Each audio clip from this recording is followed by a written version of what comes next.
Վեմ ռադիոկայանը հրավիրում է ձեզ հոգևոր զրույցի։ Հոգևոր զրույցների եթերում արժանապատիվ Տեր Գյուրեղ Քահանա Տալյանը եւ լրագրող Արաքս Պողոսյանն են։ Օրհնյա Տեր հայր։ Աստված օրհնի Արաքս։ Այսօրվա մեր զրույցի թեման է նախապատրաստություն մկրտությանը։ Տեր հայր, ինչ է մկրտությունը եւ ինչու է այն եկեղեցու 7 խորհուրդներից առաջինը դիտվում։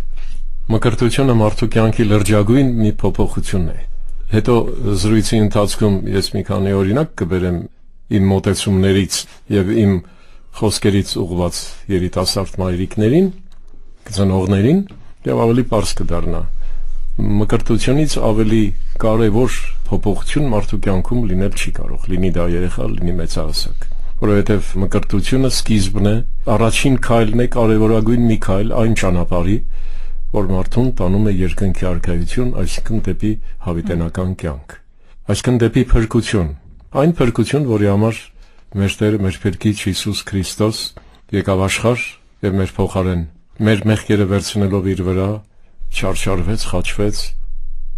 մեռավ խաչի վրա, թաղվեց եւ հետո երրորդ օրը հարություն առավ եւ ասաց, ով որ ինձ հավատում է, կլինի այնտեղ, ուր ես եմ։ Տեր Գյուրեղ, ամբողջ մեր կյանքը, քրիստոնյայի կյանքը նախապատրաստություն է երկնային արքայությանը արժանանալու։ Անշուշտ։ Կարելի է ասել, որ սա առաջին նախապատրաստությունն է նախապատրաստությունների այդ շղթայում եւ առաջին քայլն է, այո, ինչպես ասացի, առաջին եւ կարևորագույն, այո, որովհետեւ մկրտությամբ է, որ մարդը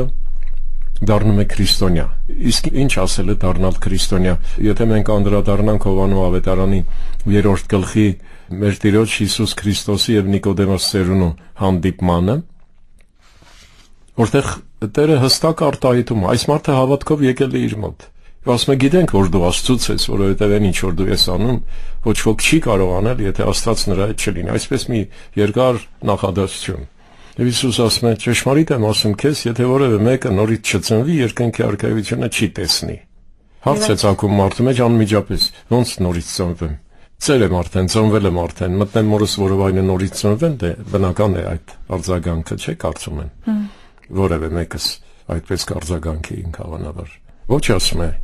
եթե որևէ մեկը չծնվի ջրից եւ Սուրբ Հոգուց, երկնքի արքայությունը չի մտնի, որովհետեւ մարմնից ծնված է մարմինը, իսկ հոգուց ծնված է հոգի։ Այսինքն Նիկոդեմոսին ասում է, եթե դու կարողանայիր նույնիսկ մտնել մորդ որովայնը նորից ծնվել, նույնն է ծնվելու։ Դա է պատճառը, որ եկեղեցու ավազանը խորհրդանշում է իր այդ անշարժությամբ արքայության արգանդը։ Եկեղեցու արգանդը, դա այդ արտահայտությունը մենք կիրառում ենք, կա Աստված մեր հայրն է, եկեղեցին մեր մայրն է եւ ավազանը մկրտության այն արգանդ է, որից ծնվում ենք մենք քրիստոնյաներս։ Տեր Գյուրեղ, ծիսական առումով դարերի ընթացքին մկրտությունը այսպես ավելի ճոխացել է, ընդլայնվել է ծեսը։ Իսկ կանոնական առումով դարձյալ փոփոխությունների է ենթարկվել, թե մնացել է անփոփոխ։ Կանոնական փոփոխություններ ոչ։ Կանոնական փոփոխությունների չի ենթարկվել մկրտության խորհուրդը, բայց ցավոք եւ անխուսափելիորեն ենթարկվել է անկալման եւ մտածողության փոփոխությունների, որովհետեւ իմ խորին համոզմամբ երկար տարիներ է խորում եմ դրա մասին, որ շատ կարեւոր է մկրտության նախապատրաստությունը, որտեւ դա կանոնական է եւ հայ եկեղեցու ժողովներում հաստատված կանոններ են, որ մարդը պետք է նախապատրաստվի մկրտությանը։ Եթե փոքրիկ երեխա է խոսքը իր ծնողների մասին է եւ հատկապես կնքահոր մասին է նախապատրաստվելու, իսկ եթե մեծահասակ է մկրտվողը, ապա իր անձնական նախապատրաստության խնդիր կա այստեղ, որտեղ մարդը պիտի հասկանա ինչ է անում եւ ինչի համար է անում, եւ հետո ինչ պիտի անի, դրանից հետո ինչ պիտի անի։ Ես երկար տարիներ է արդեն, որ որևէ մկրտություն չեմ կատարում առանց գոնե մեկ զրույցի, դա շատ քիչ է։ Շատ քիչ է, բայց դրանից ավելին հնարավորություն չունեմ ուղղակի ժամանակի, իմ ծառայության, որտեղ միայն մկրտությամբ չէ, որ զբաղված եմ։ Բայց գոնե այդ մեկ զրույցը պարտադրում եմ, պահանջում եմ մարդկանցից, ովքեր ուզում են մկրտվել Ջրվեժի Սուրբ Կաթողիկե եկեղեցում, որ ես ծառայում եմ, պահանջում եմ, որ նրանք ներկայանան, փոքր երեխայի ծնողները, կնքահայրը, քավոր կինը, եթե հասուն մեծահասակ մարդ է, եթե ծնողները կուզեն գալ, թող գան, բայց ինքը եւ կնքահայրը այդ զրույցը պահանջում եմ։ Եվ ինչ զրույց է դա։ Դե ինչպես սկզբում նշեցինք, զրույցը սկսում եմ նրանից, թե ինչու ես ուզում մկրտվել։ Սկզբից փորձում եմ տնտղել տեսնել ինչի մասին խոսեմ, ինչի մասին ավելորդ տեղը չխոսեմ, ժամանակ չկորցնեմ, ինչից է մարդը տեղյակ կամ անտեղյակ։ Եվ հարց եմ տալիս, ասենք, նոր կտակարան գոնե, կարդում եք։ Մեծ մասի պատասխանը ոչ է։ Լավագույն դեպքում երեխա ժամանակ կարդացել եմ մանկական Աստվածաշունչը, նույնիսկ մի օր մի տիկին ինձ ասում է, այդպես հավակնոտ տոնով, իսկ ինչ է հնարավոր չէ առանց կարդալու քրիստոնյա լինել։ Ես էլ նրան ասացի, դուք ով եք մասնագիտությամբ, ասացի ես բժիշկ եմ։ Ասացի, գիտեք, ես էլ եմ բժիշկ։ Հա, այդպես ուրախացավ։ Դուք էլ եք բժիշկ, ասում եմ, այո, ես էլ եմ բժիշկ, բայց գաղափար չունեմ բժշկությունից։ Զարմացած ինձ են, այդ ինչ եք ասում։ Ասում եմ, ձեր ասածն եմ կրկնում, քրիստոնյա եմ, բայց գաղափար չունեմ, դա ինչ է։ Եվ այս վիճակը ցավոք Համոզվեց տիկինը։ Չգիտեմ։ Տեր Գյուրեղ, եւ սակայն տեսեք դուք ասում եք չմկրտված շատ մարդիկ կան, ովքեր ուզում են մկրտվել եւ Սուրբ Գիրքը գոնե կտակարանը չեն կարդացել, եւ սակայն նաեւ եկեղեցի այցելող բազմաթիվ մկրտված անձինք կան, մարդիկ, ովքեր եթե նույն հարցում իրենց անեք, գուցե շատ քիչ պատկերացում ունենան այդ մկրտության խորհրդի եւ նաեւ Գիրքը ընթերցելու հետ կապված ունենան։ Ինչի մասին է դա խոսքը։ Արեք միանգամայն իրավացի ես, միանգամայն որտեղ մեր ժողովրդի մեջ ցավոք մկրտությունը կանգառնում մոնվառելու սահմանին։ Մկրտվել եմ, գնամ մի մոնվառեմ, մի բան խնդրեմ, Աստծուց գնամ տուն։ Սա արդեն միանգամայն բավարար է համարվում ցավոք, եւ սա ողբերգություն է։ Սա ողբերգություն է միանշանակ ինձ համար պարզից պարզ է, որ մեր ժողովրդի այսօր այս աղետալի ու ողբերգական վիճակի հիմնական պատճառը հոգեվորի բացակայությունն է, Աստծուն չճանաչելն է, հեռանալն է Աստծուց։ Ով պիտի նրանց հոգևոր ներկայության մեջ բերի։ Մենք բոլորս։ Եվ ինչպես։ Հոգևորականներ եւ քրիստոնյաներս միասին։ Եկեղեցին պիտի բերի այն կենթանի եկեղեցին, որ Տիրոջ մարմինն է եւ մենք այդ մարմնի անդամներն ենք։ Ցավոք այսօր ժողովրդի մեջ այդ արմատական սխալն էլ կա, ասում են եկեղեցին ինչ է անում, ինչ է մեզ սովորեցնում եկեղեցի ասելով հոգևորականներին նկատի ունեն։ Բայց դու ել ես եկեղեցի, դու մկրտված մարդ ես, բա դու ինչ ես անում, քո փոքր չափով, ինչքան որ դու կարող ես, ինչքան որ Աստված քեզանից կարող է պահանջել։ Չէ՞ որ Աստված քեզ էլ ասում դու ես աշխարհի լույսը, դու ես աշխարհի աղը, դու քո շուրջը, քո երկու հարևաններին լուսավորել ես երբևէ։ Ոչ։ Եվ օրինակ են բերում բանակը, կան զինվորներ, կան հրամանատարներ։ Հոգևորականը եթե հրամանատար է, ապա քրիստոնյան եկեղեցու հետ կապված հաճախող մարդը նա զինվոր է, բանակը ոչ առանց հրամանատարի կլինի, ոչ առանց զինվորի։ Եվ մի զինվորի բացակայությունը կարող է ճակատագրական լինել, չէ՞, ռազմի դաշտում։ Այնպես որ դա մեր բոլորիս անելիքն է, բոլորիս անխտիր, բայց հասարակությունը դրան պատրաստ չէ։ Եթե մտավորականը թույլ է տալիս իրեն 7-րդ դարի եկեղեցին Սարայ անվանել, կամ մի մտավորական, կարծեմ ռեկտոր է, ասում է ինչ են այդ Սուրբ Հովանեսը տենց լայնացրել, մեծացրել, գեղեցկացրել, այնքան լավ էր մութ խավար մտնում է այդտեղման, այսքան եկեղեցի Երևանում, ում է պետք անդադ եկեղեցի են կառուցել, հաճախ է շահարկվում այդ հարցը, այսքան եկեղեցի ում է պետք Երևանում։ Գիտեք, անգլիացի գրող կա Հիլբերտ Քիթ Չեստերտոն, շատ խորը քրիստոնյա մարդ է, աստվածաբանական աշխատություններ էլ ունի, մի աշխատության մեջ ոնց որ այս մեր մտավորականների մասին խոսի, դες, ասում է սրանք եկեղեցու դռանը կանգնած են, ոչենա ներս մտնեն, ոչենա թողնեն հեռանան։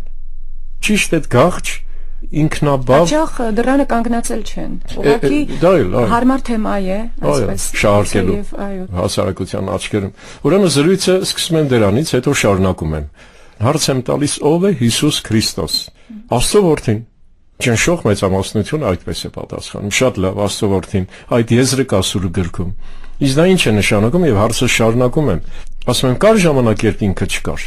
Այ դուք կայիք, իրար չէիք ճանաչում ծնողներդ, հետո ճանաչեցիք, սիրեցիք, ամուսնացաք, երեխան ծնվեց, կար ժամանակ, երբ ինքը չկար։ Այդպես ժամանակ կար, երբ Հիսուս Քրիստոս չկար։ Ասում են, հա, իհարկե կար։ Այդտեղ ես արդեն իրենց ծանոթացնում եմ հավատամքի վերջում զետեղված նզովքին, որ իսկ նրանք, ովքեր ասում են, որ կար ժամանակ, երբ Հիսուս Քրիստոս չկար, կամ կար ժամանակ, երբ չկար Սուրբ Հոգին եւ այլն, այդպիսիներին նզովում է ընդհանրական առաքելական Սուրբ եկեղեցին։ Ասում եմ, տեսնում եք, դուք ձեզ նզովքի տակ եք դնում, կամա ակամա, որովհետեւ Եթե կար ժամանակ, երբ Հիսուս Քրիստոս չկար, այդպես բացատրում եմ իրենց, ուրեմն այս մեր հանդիպումն էլ անիմաստ է, մկրտությունն էլ անիմաստ է, որևէ իմաստ չունի այս ամենը։ Քրիստոնեությունն էլ ընդամենը մի ուսմունք է, որովհետև եթե Հիսուս Քրիստոս ունի սկիզբ, ուրեմն ինքը Աստված չէ։ Եթե Աստված չէ, այս ամենը չէ։ Դա չի էլ կարող մեզ փրկել։ Չի էլ կարող մեր փրկիչը լինել։ Հետո խոսում եմ հավիտենական կյանքի մասին։ Մեծ մասը հավատում են, որ կա հավիտենական կյանք։ Եվ խոսում եմ արդեն մկրտության մասին, որպես ճանապարհի սկիզբը դեպի հավիտենական կյանք, դեպի երկնքի արքայություն։ Տեր մկրտությունը դարեր շարունակ հայ ժողովրդի քրիստոնեական մշակույթում եղել է պարտադիր, պատվավոր եւ պարտավորեցնող խորհուրդ։ Այսինքն երեխային թույլել չեն տվել հասնել չափահասության տարիքի, որ հետո ինքը որոշի պետք է իրեն մկրտվել, ինքը քրիստոնյա է լինելու, թե ոչ։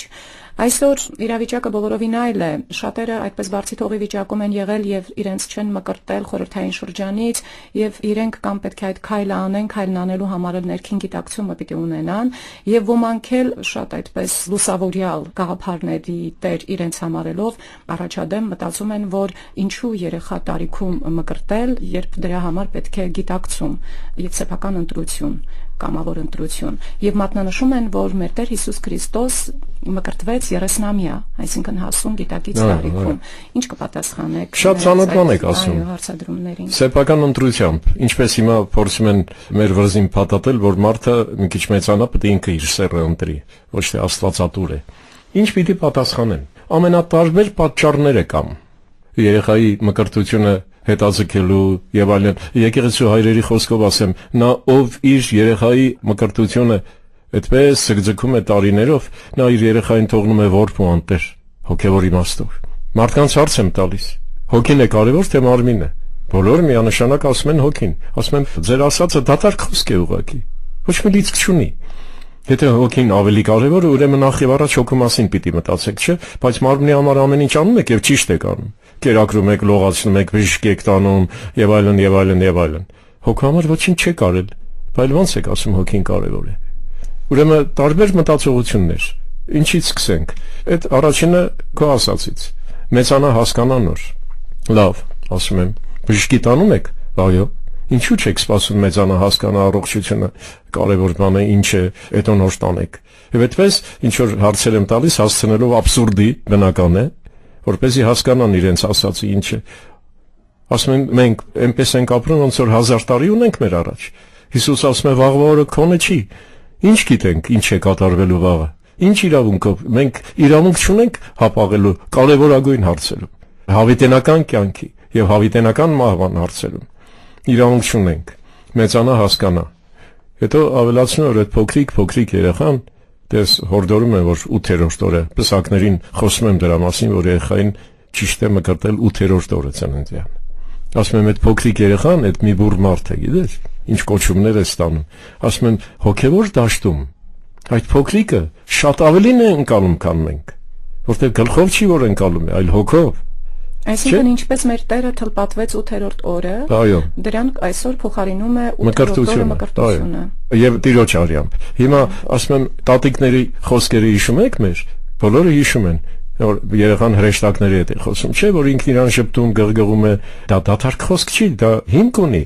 Այսինքն որովհետև այդ փոքրիկները այնպես բաներ են տեսնում օդի մեջ, որ մենք վաղուց կորցրել ենք այդ ունակությունը մեր մեղքերի պատճառով։ Մեկն էլ չի ստացվում։ Դե հասկանում ես որ արաղի ու չգիտեմ ինչերի գումարը չկա։ Այն մյուսը ասում է 4-րդը կծնվի նոր, օրինակի համար։ Ես մեմ ես մարդիկ, բայց ամեն մեկը իր կյանքն ունի, չէ։ Մի խոսքով ամենաբազմազան վերջերս մի այդպես պատճառաբանություն էլ լսեցի, այսինքն հիմնավորում։ Առաջին անգամ եմ, առայժմ միակ անգամ եմ լսել, սպասում են քայլել սովորի նոր։ Այն մյուսը մի քիչ ծայրահեղացնում եմ հումորով, այո։ Այն մեկի քավորը Ալյասկայում է, քավոր կինը Նոր Զելանդիայում է, այն մեկի տալի չգիտեմ ինչ է, որտեղ է, բան պետք է բոլորը հավաքվեն իրար։ Այս երեխեքը կրակն են ընկել վեցերից արաքս։ Բարի բուն իմաստով կրակն են ընկել, մեղք են այդ երեխեքը, այնքան անուշ, այնքան լավ երեխեք են, այնքան սիրում են եկեղեցի փոքրիկները, մեծ մասը փոքրիկների, որտեղ իրենց համար հեքիաթային մի միջավայր է, չէ՞։ Իրենք այդպես մնում են անխնամ, անտեր։ Իսկ Տեր Գյուրեղ, այդ հարցադրմանը, որ ինչու մեր Տերը մկրտվեց 30-ամյա, ինչ կասեք։ Ինչ պիտի ասեմ, մկրտություն բառը ընդհանրապես նշանակում է լվացվել, մաքրվել։ Բոլոր կրոնները ունեն մկրտություն,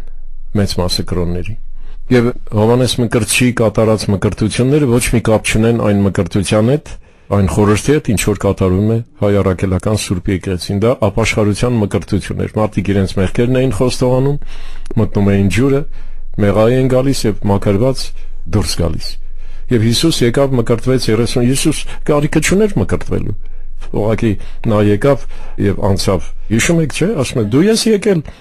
ինձնից մկրտվելու։ Իսկ քո կոշիկների կապերը արձակելու արժանի չեն։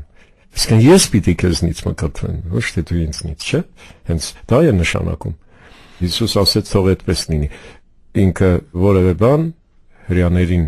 բորբոքող թե օրենքը չի պահում, խախտում է, թույլ չտվեց իրեն։ Ինքը կարիքը չուներ, բայց ինքը օրինակ ծառայեց նաև շատերին։ Այս տարբերությունը, բայց դա վերստին ծնունդ չէ, ինչպես խոսեցինք։ Իսկ մկրտությունը վերստին ծնունդ է, այն մկրտությունը ինչ որ մենք անում ենք։ Ես չգիտեմ, ես չեմ կարող բացատրել, որովհետև ես ով եմ, որ աստվածային խորհուրդները բացատրեմ, իմ խելքի չի հասնում։ Բայց ես հավատում եմ դրան, որ մարդը այդ լվացումով, օրհնված մեռոնաջրով, երբ մարդը լվացվում է, ես հավատում եմ, որ նա նորից է ծնվում։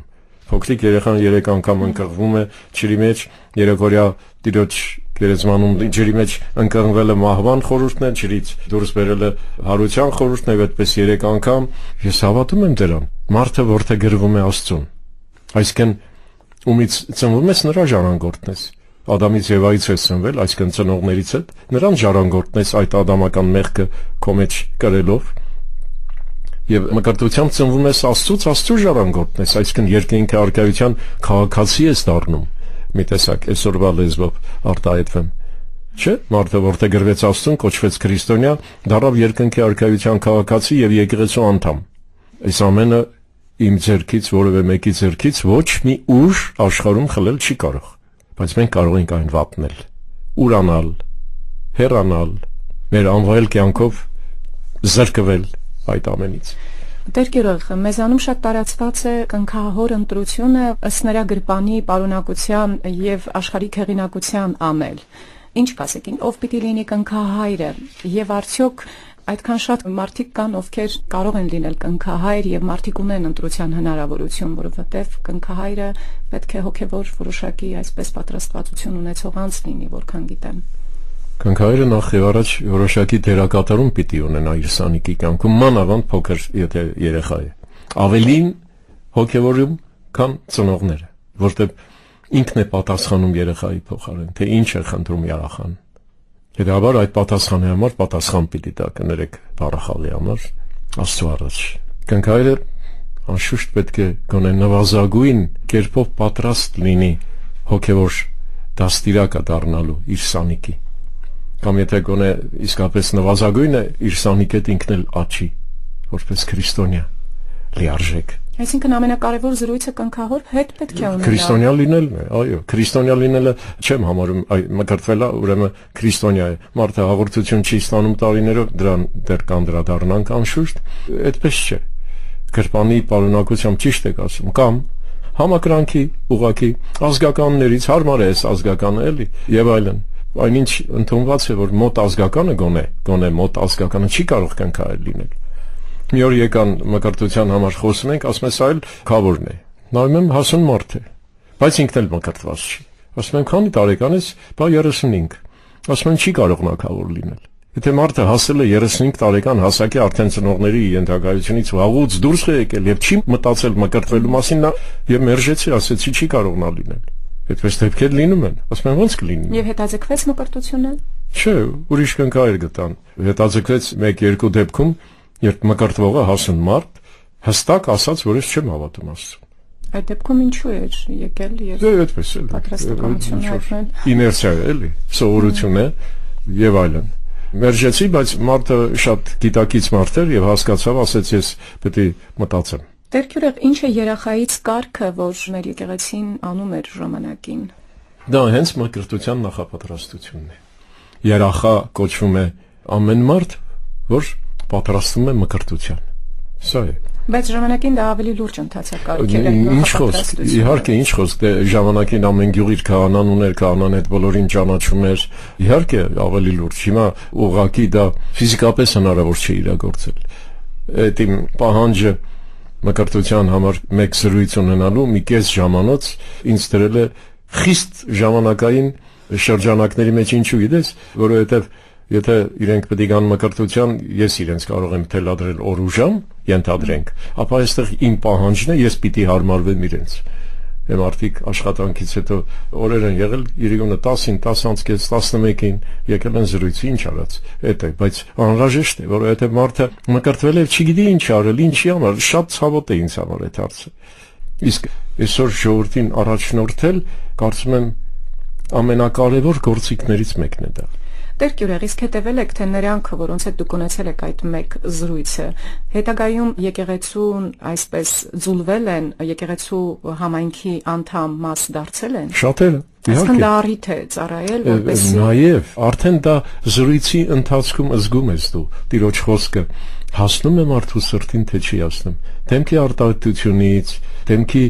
հետաքրքրության արտահայտությունից զգում ես դու, ոնց որ ասում ենք խոսքը հանգչում է վրան։ Այդպես լինում է, նաև լինում է պսակի ժամանակ էլ, որ ասում եմ երեխային բավականին բազմություն է լինում, ասում եմ երեխային մկրտում են 8-րդ օրը։ Մեծ մասի պատկերացումը այն է, որ 40-ը դուրս գա նոր կամ 40-րդ օրը եւ այլն։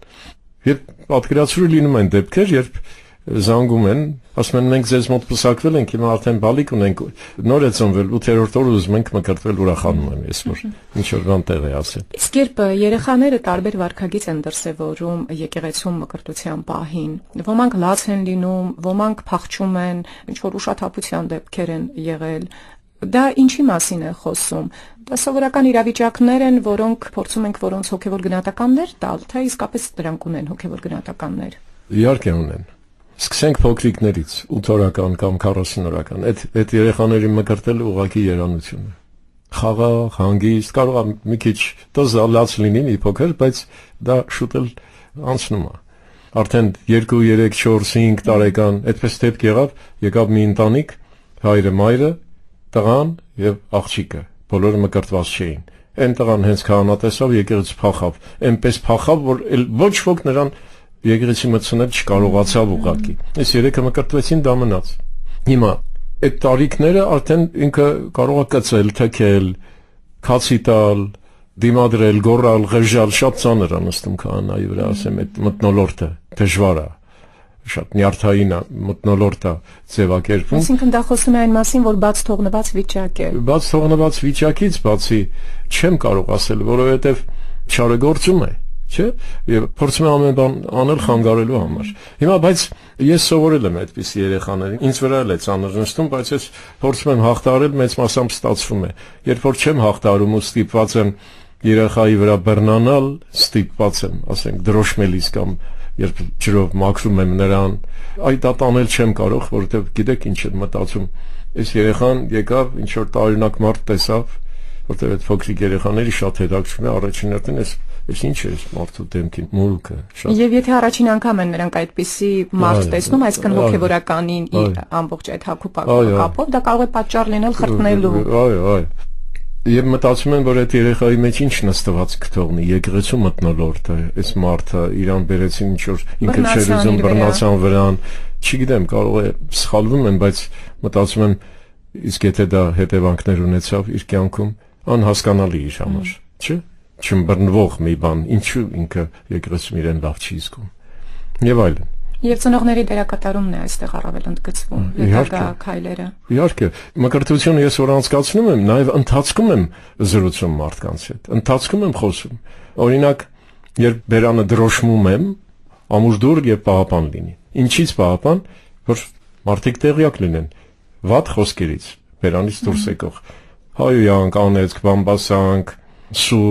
սուտ վկայություն եւ այլն։ Կամ երբ մեջքից դրոշմը դնում եմ, պահպանող դրոշմը միրոնով, որ սա ամուր վահան է, որ պաշտպանի կրակոտ նետերից սատանայի։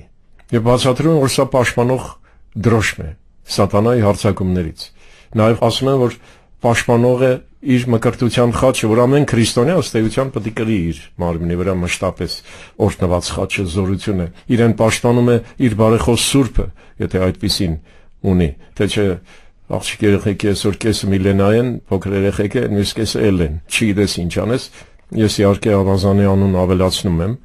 ասում եմ այս Սուրբը իր համար բարեխոս է, դա էլ պաշտպանություն է,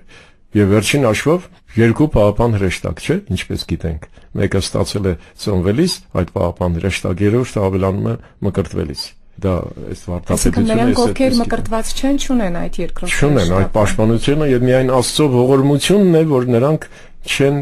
դառնում չարի ձեռքին խաղալիք, չնայած շատերը դառնում են։ Դուք անվանադրությունից խոսեցիք նոր անուն ավելացնելուց մկրտության ընթացքին, դարերով քահանան է այսպես անունը դրել երեխայի եւ նման խնդիր չի առաջացել իհարկե հետո նոր անուն ավելացնելու մկրտելիս։ Իհարկե։ Այսօր փաստորեն այդ խնդրին էլ եք բախվում։ Եվ նաև Տեր հայր կուզեմ խոսեք մկրտության 3 տեսակներից՝ ջրով մկրտություն, Սուրբ Հոգով մկրտություն եւ արյան մկրտություն։ Դրանք ինչ մկրտություններ են եւ ինչու են բոլորը մկրտություն։ Սուրբ Հոգով եւ հրով, ասում է Հովհաննես Մկրտիչը, ես ձեզ մկրտում եմ ջրով։ Եկեղեցու խորհուրդը մկրտությունը ջրով մաքրվեց եւ որդեգրվեց Աստծուն։ Դարավ քրիստոնյա երկնքի արքայության քաղաքացի։ Միրոնով դրոշմվելիս մարդը ստանում է Սուրբ Հոգու շնորհը, որ իր մեջ ծնված քրիստոնյան կարողանա հարատևել։ Ի վիճակի լինի հարատևել իր հետագա կյանքում։ Իսկ հրով եւ Սուրբ Հոգով այս ամբողջ մկրտությունը հրով եւ Սուրբ Հոգով է արդեն ապաշխարության բանն է առաջ գալիս։ Հուրը այն մաքրող կրակն է, որ մարդուն իր մեղքերից մաքրում է։ Եթե մեծահասակ մարդն նա պիտի ապաշխարության շրջան անցնի մկրտվելուց առաջ։ Սեփական մեղքերը գիտակցելով, խոստովանելով, թողություն ստանալով, չէ՞։ Եվ Սուրբ Հոգով, եւ մկրտությունը, չէ՞ որ ջրի մեջ մենք հեղում ենք Միրոնը, լվանալուց առաջ մկրտվողին, եւ Միրոնը Սուրբ Հոգին է, Միրոնի միջոցով Սուրբ Հոգին է ներգործում։ Սա է։ Իսկ արյան մկրտությունը։ Արյան մկրտությունը դա նահատակությունն է։ Մարտիրոսությունը։ Հանուն Քրիստոսի։ Հանուն Քրիստոսի։ Այսինքն եկեղեցու ավազանում տեղի ունենում մկրտության 2 տեսակները։ Հիմնականում դա է մարդկության մեջ, այո։ Եվ նաև եթե մեր Տեր Հիսուս Քրիստոսի խոսքը նաև նկատի ունենանք եւ առաջնորդիչ, ստացվում է, որ չմկրտվածները երկնքի արքայություն մուտք չունեն, մուտքի իրավունք։ Այդպես է ասում Սուրբ Գիրքը, այո։ Այսինքն չունեն փրկություն։ Այո, այդպես է ասում, չմկրտվածները նկատի ունենք նրանց, ովքեր քրիստոնյա միջավայրում են։ Մահմեդականներին նկատի չունեմ։ Ես չգիտեմ նրանց փրկության հարցը։ Այդ դեպքում ինչպես պիտի լինի մահմեդականի վիճակը, բուդդիստի վիճակը։ Այդ հարցերը տվողները երևի իրենց թվում է, որ իրենք այդ մահմեդականներին ու բուդդիստներին ավելի են սիրում, քան Աստված։ Այո, ցավոք, իրենց անձը թողած։ Ինչևէ, բայց մենք պարտավոր ենք հիմա անդրադառնալ նաև երրորդ խորհրդին, որ կատարվում է այդ օրը։ Մկրտություն, դրոշմ, երրորդը հաղորդություն, որի մասին ընդհանրապես գաղափար չունեն։ Այ երբ ես մկրտվածին հաղորդություն եմ տալիս, Տիրոջ Սուրբ Մարմինն ու արյունն եմ տալիս, եւ հետո արդեն ծնողների հետ խոսել եմ, կնկարվանի հետ խոսել եմ, իրենք տեղյակ են, հարց եմ տալիս ժողովրդին. «Ինչ տվեցի կերավ երեխան»։ Այ ինչ տվեցի իմ ձեռքով փոքրիկ, եւ ասում են դուք լռեք, չհուշեք։ Ինչ ասես կասեն, լավ աշ, նշխար, այդ նշխար լավագույն դեպքում։ Եվ այլն եւ այլն։ Ու մարդիկ չգիտեն դրա կարևորագույն նշանակությունը, գաղափար չունեն։ Ես ասում եմ, գիտեք, երեխան որ ծնվեց, ձեր երեխաները որ ծնվեցին, կյանք ստացան, չէ՞։ Եվ որպես այդ կյանքը շարունակվի, իրենք պիտի կերակրվեն։ Մեկ անգամ ծնվել են, մինչև կյանքի վերջ պիտի կերակրվեն։ Այդպես էլ հոգևոր ծնունդը պիտի իր շարունակությունը ունենա, առանց որի չկա, եւ անդրադառնում եմ հաղորդության խորհրդին, հակիրճ եւ անդրադառնում եմ Հովաննու ավետարանի 6-րդ գլխում Տիրոջ խոսքին։ Ասում է. «Ես եմ կենացածը, որ իջել եմ երկնքից, եւ այդ հացը իմ մարմինն է, որ ես տալիս եմ, որ աշխարհը կյանք ունենա, ով ճաշակում է իմ մարմինը եւ արյունը, ես նրա մեջ եմ բնակվում, նա էլ իմ մեջ, եւ նրան հարություն պիտի տամ վերջին օրը, ով չի ճաշակում, ուշադրությունները հրավիրում են, նա իր մեջ կյանք չունի»։ Եվ ասում եմ, չկա այդպիսի քրիստոնեություն առանց հաղորդության։ Եվ սակայն շատերը մկրտվում են եւ դա լինում է իրենց առաջին եւ վերջին հաղորդությունը կյանքում։ Այդպես էլ է լինում, այնպես էլ է լինում, որ հասկանում են ու փորձում են շարունակել, այո։ Վերջերս իսկ կրկնամկրտությունը դա որ հաճախ տեղի է ունենում, այլ այսպես կրոնական հոսանքներ կրկնամկրտություն են կատարում եւ կամ այլ տեղերում մկրտված աղանդներում այսպես մարդը գալիս է հայ առաքելական եկեղեցի եւ դարձյալ ուզում է մկրտվել արդեն ճշմարիտ մկրտությամբ, այս կրկնամկրտությունը ինչպես է վերաբերում, ինչպես է եկեղեցին վերաբերում։ Եթե այդ աղանդերին անդրադառնանք, նրանց արած մկրտությունը մկրտություն չի։ Նրանք էլ ասում են եկեղեցում արված մկրտությունը մկրտություն։ Հիմա մենք իրենց ասածին չենք անդրադառնում, իրենք այդպես են մտածում կամ իրենց այդպես են սովորեցրել։ Հետեւաբար եկեղեցում երբ մարդը մկրտվում է աղանդից գալով, վերադառնալով իր մոր գիրկը, դա կրկնամկրտություն չէ։ Կարելի է մկրտել նորից։ Իհարկե, ոչ միայն կարելի, անհրաժեշտ է։ Անհրաժեշտ է, այո։ Եվ նամանավանդ որ Հովհաննես Օձնեցի կաթողիկոսը մկրտության ավազանյան շարժությունը հայաստանյաց եկեղեցու մեջ անվանում էր մկրտության խորհրդի անհողդողդություն, այսինքն մեկընդմիշտ արված։ Եվ պատահական չի որ քարեղեն այդպես ամուր Մարդու իրավունքների ֆետիշացման դարաշրջանում ենք ապրում Տեր Հայր եւ այսօր ծնողների իրավունքից առավել շեշտադրվում է երեխայի իրավունքը։ Եվ հենց այս շեշտադրումներն են գուցե նաև պատճառ լինում, որ երեխաները հաճախ մնում են առանց մկրտվելու եւ թողնում են, որ նրանք գանգիտակից տարիքի մկրտվեն։ Նաև գիտեմ, որ կաթոլիկ եկեղեցում 12-ամյա տարիքում են, կարծեմ, իրականացնում այդ կարգը։ Դա ինչ է նշանակում։ Չեմ կարող ասել, իրենց վարդապետությանը այդպես ծանոթ չեմ, իսկ ինչ վերաբերում է մարդու իրավունքների, երեխայի իրավունքների հանգամանքին որ դու շեշտեցիր, չեմ կարծում որ դա հին բան է, դա նոր բան է, դա նորամուծություն է եւ նրանք ովքեր իրենց երեխաների մկրտությունը ինչ պատճառներով չեն համարում կարեւոր կամ երկրորդական են համարում կամ այդպես ցկցկում են, նրանք այսօր կօգտվեն այդ գործիքից իհարկե, բայց դրանք գործիքներ են, որ ուղղված են հայ ընտանիքի դեմ։ Հիմա անդրադառնանք այդ հարցերին, մեր խնդիրը չէ, այս բանին, իհարկե, բայց երեխայի իրավունքներ Իսկ ով ասաց, որ նորացին երեխան իրավունք չունի մկրտված լինելու։ Դա էլ է իրավունք, եթե իրավունք։ Դա էլ է իրավունք, այո, եւ կարևորագույն իրավունք է, հավիտենական կյանքի փրկվելու իրավունքն է։ Եվ որից զրկում է նրան ծնողը։ Այո։ Իսկ կան դեպքեր, երբ ծնողներին եկեղեցին մերժում է կնքել իրենց երեխային։ Կան այդպիսի դեպքեր։ Ինչպիսի դեպքեր։ Եթե իրենք, չգիտեմ, ինչ նկատառումներով են ուզում մկրտել երեխային։ Շահում են այդտեղ ինչ ունեն, չեմ կարող ասել, բայց իրենք ոչ հավատ ունեն, նայում ես եւ տեսնում ես ոչ էլ հետո իրենց մեջ ինչ որ բան է փոխվելու, առայժմ գոնե։ Ծնողների հետ եկել էր այդ երիտասարդ տղամարդը, որ ասեց, ես չեմ հավատում, բա ինչի եք եկել, ասում է, հայրս մայրս շատ են ուզում, դες իրեն մերժեցի եւ ինքը հասկացավ, ասեց, ես մտածելու բան ունեմ, ես մի տարի հետո կգամ նորից։ Իսկ եթե ծնողներն իրենք կնքված չեն, կարող են կնքել իրենց զավակին։ Ինչ տարիքի զավակ։ Դա էլ է հարց փաստորեն։ Եթե անչափահասության շրջանին է։ Չէ, չեն կարող։ 18 տարեկան լրացած պատանիներին, որոնք մկրտված չեն, ես գուցե ծնողի աչքերով լավ խորհուրդ չեմ տալիս, բայց իրենց ներկայությամբ էլ եմ ասում եմ, լսիր, դու արդեն 18 տարեկան ես, չափահաս ես, չէ։ Գնա մի կնքահայր գտիր քեզ համար։ Գնա եկեղեցի մկրտվիր այդպես երկուսով, եկ ծնողներիդ փաստի առաջ կանգնեցրու։ Ասում եմ, այս միակ դեպքն է, որ ես երիտասարդին խորհուրդ եմ տալիս ծնողներին չհնազանդվել։ Այսպիսով մկրտությամբ ինչ է ձեռք բերվում, այսինքն մարդը մկրտվեց եւ ինչ է տեղի ունենում նրա հետ, այդուհետ։ Այդ պահից եւ այդուհետ։ Այն սկզբում ասեցի, երբ 8-օրական երեխային բերում են մկրտել, մենք պայմանավորված ենք արդեն, մայրիկին նստացնում են իմ սենյակում, որտեղ չպետք է ներկա լինի, 40 օր համարվում է անմաքուր, ասում եմ, գիտես չէ, ասում եմ, երեխայիդ փոխելու եմ, փոխս եմ գցելու։ Մի հարսիկ մի օր ասեց, ոյ, տենց բան չանեք, չէ, ասեցի, պետք է անեմ։ Եվ ասեցի, ամենամեծ փոփոխությունն է, այդ որ պիտի տեղի ունենա, ամենամեծ։ Ինքը Աստծունն է դառնում, Աստված ձեր ձեռքից առնում է նրան, սեփականացնում է, իր օգուտի համար ձեր խնամքին է թողնում, բայց դա արդեն իրենն է, դրոշմը, Աստված դնում է, չէ, նրա վրա, դրոշմում է, կնքում է նրան, կնունքը այդտեղից է գալիս, այդ բառը։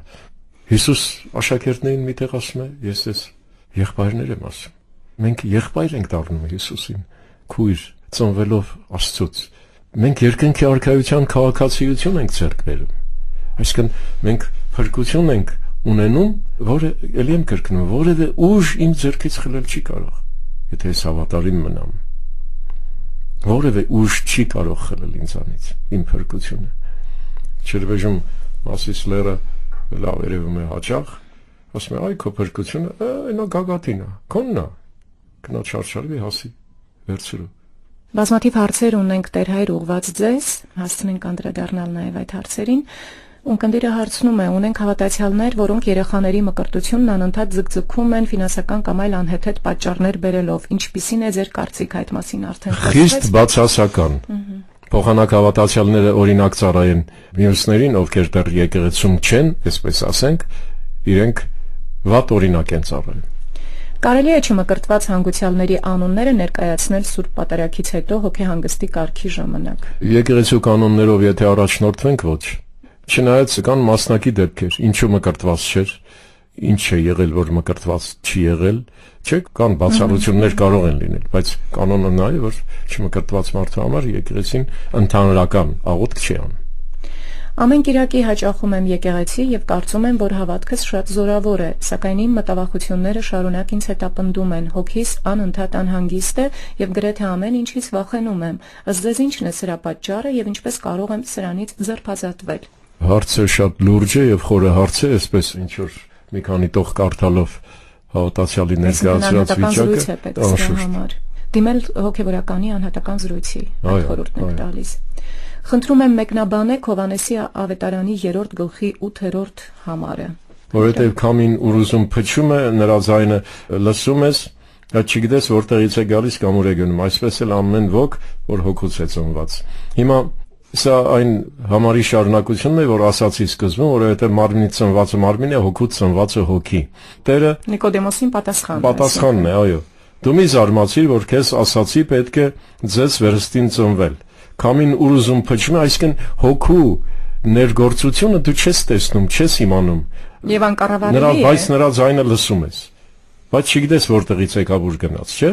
Սա Սուրբ Հոգու ներգործության մասին է։ Ես մկրտվել եմ 40 տարեկանում, սակայն այդ ժամանակ հոգևոր գիտելիքներ բոլորովին չունեի։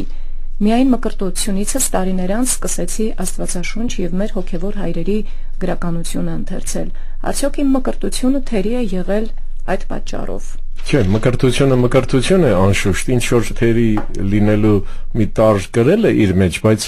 գուցե հենց այդ մկրտությունն է, որ ձեզ ի վերջո բերել մոտեցրել է Աստծուն։ Հիմա մեր իրավիճակը մի քիչ այլ է, չէ՞։ Մենք երկար տասնամյակներ ապրել ենք անաստված երկրում, որ ամեն քայլափոխում, դպրոցում, անկապարտեզում, քարոզում էր Աստված չկա։ Ես էլ եմ մկրտվել, ես մկրտվել եմ 33 տարեկան հասակում։ Էլի այդ գիտակցումը խորությամբ չունեի, բայց 35 տարեկանում արդեն Ինչը ձեզ դրթեց մկրտվել։ Ճշմարտության որոնումը։ Ոչ մի արտառոցման, ճշմարտության որոնումը։ Պատանի տարիքից ուզում եմ հասկանալ կյանքի իմաստը որն է։ Հիսունականներ կոչվող աղանդավորները ջրով են մկրտում։ Ինչպիսին է հայ առաքելական եկեղեցու մոտեցումը այս երևույթին եւ արդյոք մեր եկեղեցում նույնպես պարտադիր է ջրով մկրտվելը։ Այդքան խոսեցինք, մկրտության առաջին խորհուրդը մկրտվելը, որ մկրտությունն է, երկրորդը դրոշմը, երրորդը հաղորդությունը, առաջին խորհուրդը մկրտությունը կատարվում է ջրով եւ Սուրբ Հոգով։ Տեր Հայր մեկնաբանեք, խնդրում եմ, ինչ բան է հոգին, հոգի Աստված, ասում ենք։ Չգիտեմ ինչ նկատի ունի հարց տվողը, մարդու հոգին, Աստծո հոգին, մարդու հոգին մարդու կյանքն է։ Այն շունչն է, որ Աստված փչեց Ադամի ռնգունքներից ներս։ Եվ Ադամը, ինչպես ասում է Սուրբ Գիրքը, դարձավ կենդանի հոգի։ Եվ մարդը նախ եւ առաջ հոգի է։ Հոգին մարմնից դուրս եկավ, մարմինը այլևս որևէ բանի պիտանի չէ, որտեղ հոգին է կյանք վարքևողը։ Հին ժամանակներում քահանաները մկրտվողներին ամիսներով պատրաստում էին, իսկ այժմ մեր քահանաներից շատերը բոլորովին չեն պատրաստում մկրտվողներին, այլ ուղղակի մեխանիկորեն կարգն են կատարում։ Արդյոք սա ընդունելի երևույթ է։ Սա իրավիճակ է։ Ստեղծված կամա ակամա պարտադրված ինչ որ առումը պարտադրված ոչ թե արգելում են պատրաստել ուղղակի քահանաների հսկայական պակաս կա Հայաստան աշխարհում։ Հիմա իմ հորդորը ձեզ, դուք հավատացյալ մարդ եք, տեղյակ եք այդ ամեն ինչից, ձեր հարևանը, ձեր բարեկամը ուզում են մկրտվել, ձեր ծանոթը, ձեր ընկերը, ընկերուին ուզում են մկրտել երեխային, այդ նախապատրաստությունը ինչ որ չափով այդ բեռը դուք պիտի վերցնեք ձեզ վրա։ Սա է ելքը։ Խնդրում եմ բացատրեք երախա բառը, որտեղից էլ երախայից կարգ։ Ստուգաբանությունը չեմ կարող բացատրել, բայց գիտեմ, որ նաև Հենց այգիների երախա- պտուղները չէ, երախայրիկ, այո, Առաջինն է, առաջինն է։ Քույրս 74 տարեկան է եւ դեռևս մկրտված չէ։ Ես շարունակ խնդրում եմ նրան, որ գնա մկրտվի, սակայն նա չհասկանալով չի ուզում։ Կարող եմ նրան ստիպողաբար տանել եկեղեցի մկրտության։ Ընդունելի կլինի դա, թե ոչ։ Իհարկե ոչ։ Ավելի լավ է որևէ հոգեվորականի կամ որևէ այդպես գիտակ հավատացյալ մարդու հետ պայմանավորվեք, որ գա ձեր ազգականի հետ զրուցելու։ Մահամերձ Հիվանդը մկրտվել է ուզում, սակայն իր ազգականները անհավատ լինելով քահանա չեն հրավիրում եւ նա այդպես էլ մահանում է առանց մկրտվելու։ Ինչ կլինի նրա հոգու վիճակը հանդերձյալ կյանքում։ Նրա հոգովիճակը կլինի անհամեմատ ավելի լավ, քան այդ ազգականների։ Անպարտ կլինի իր վիճակը, ցանկությունը հաշվի կառնվի Այո։ մկրտության։ Հոգևոր զրույցների եթերում հյուրընկալել էինք արժանապատիվ Տեր Գյուրեղ քահանա Տալյանին եւ այսօրվա մեր զրույցի թեման էր նախապատրաստություն մկրտությանը։ Այսօրվա հաղորդման կրկնությանը կարող եք հետևել շաբաթ օրը ժամը 10-ին եւ Վեմ ռադիոկայանի vem.am կայքի հոգևոր զրույցներ բաժնում։ Օրհնյա Տեր Հայր։ Աստված օրհնի արաքս։